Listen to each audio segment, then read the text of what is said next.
Hey friends, how's it going? This week we continued working on the live edge slabs for the bathroom project. So that's coming along slowly but surely.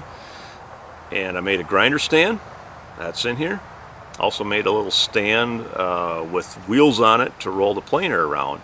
So I got that in here as well. But right now we're going to start it out by showing you the I-beam frame that my son-in-law and daughter are going to be putting their house on, and I think this is pretty cool. Alright, so here's the first shot. Side rails aren't on yet, so we got a little bit more to do as far as assembling.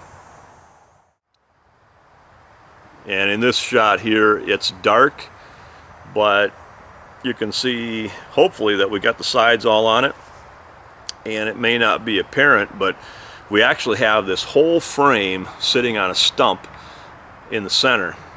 And so the thought kind of occurred to us is, wouldn't it be cool if you could make this house in such a way that the house rotated on the center? Now he's not going to do that, but that thought just seemed kind of cool at the time.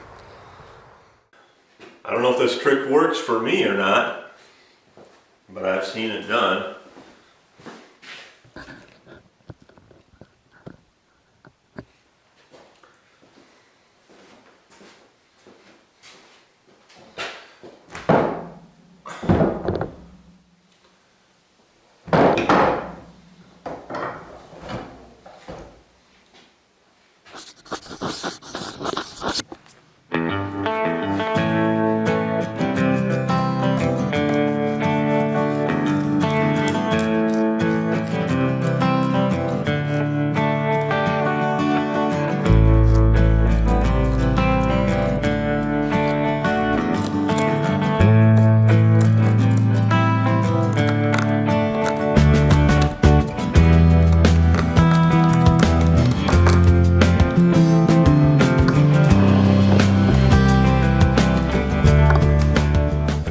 So I am not by any means a hand tool expert.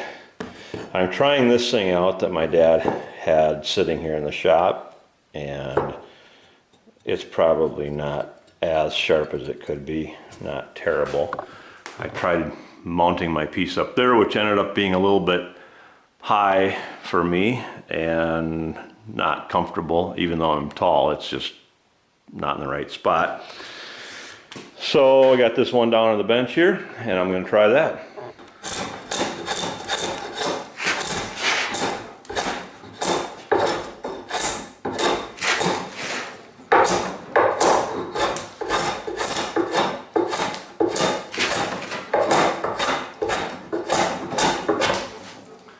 All right, this is what I'm talking about.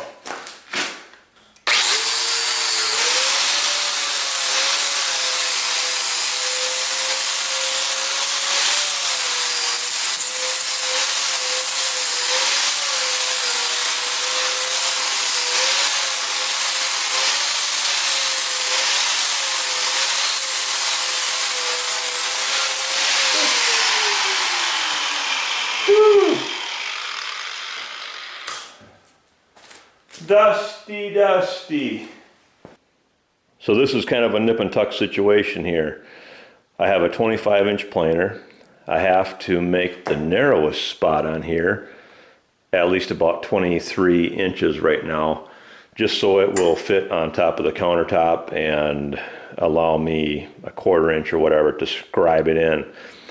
So I've got this set, trying to play the difference between the wide spots and the most narrow spots, and see if we can come up with a happy medium. And if I can have a 1/2 inch or so to spare, that will be fantastic. Gonna cut it off.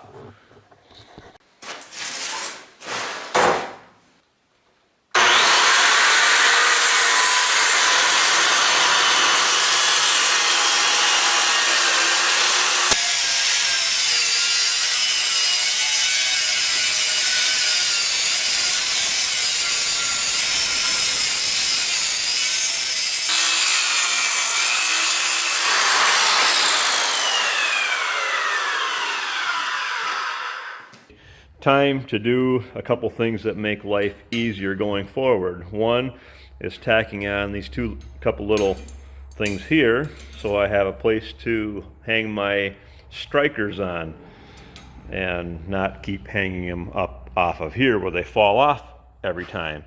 And then I put this guy on here so I can hang my hoses on there. Wow, what a concept.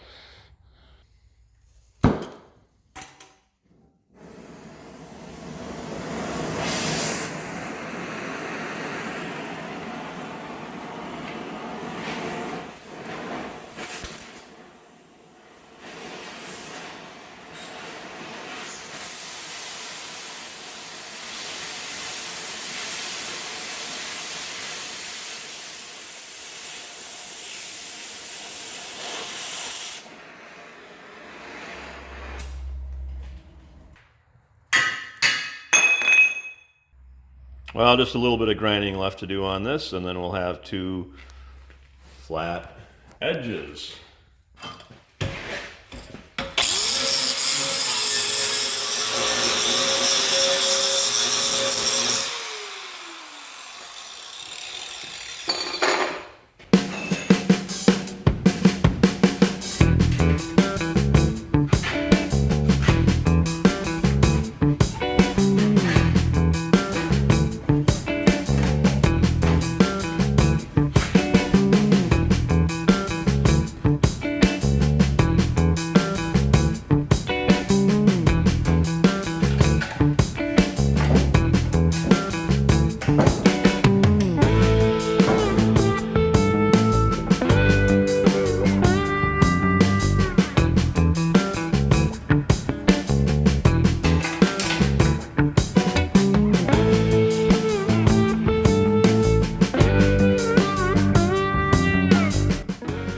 Well, there it is, all finished and decked out in rusty blue. So I think this thing is going to work fantastic. I believe it actually has some horsepower to it.